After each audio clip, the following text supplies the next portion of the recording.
कुइया के चिकन माटी कुइया के चिकन माटी तही पर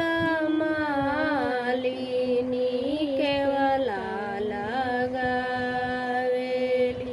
केवला के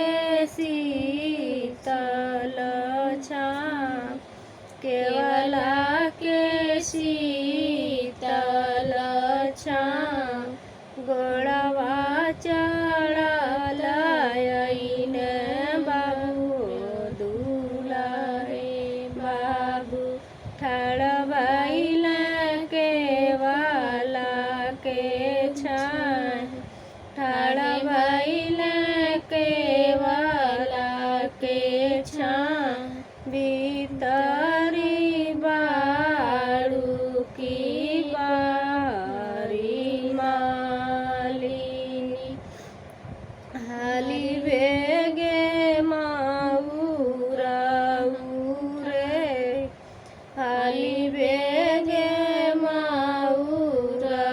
उरे मलिया जे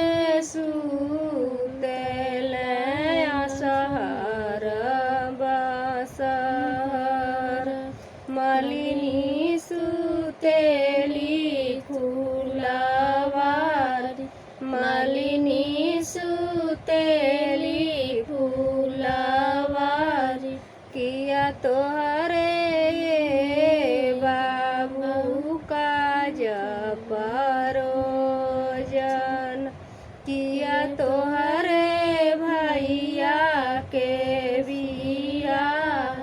किया तोहरे भैया के बिया नहीं हमारे मालिनी काज परोजन नहीं मोमरे भैया के बिया हमारी लगनिया मालिनी असया गुताइली हो हाली बेग मऊरवा रची दे हाली बेग मऊरवा रची दे सबके उनीरे से हो मऊरा पाहिरे ले बाबू दुलाहे बाबू पेनी चले ले ससुराल पेनी चले ले ससुराल सबके हुनीरे खेला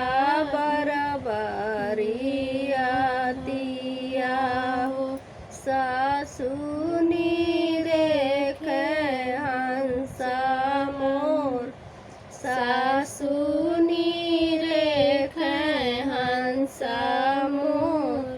किया तू ही बाबू मालिया के जाना मान किया माला हरिया रउर बाप किया माला हरिया रउर बाप नहीं हमारे सासू मालिया के जाना मान नहीं माला हरिया हमरो बाप नहीं माला हरिया हमरो बाप हमरो पापाजी मालिया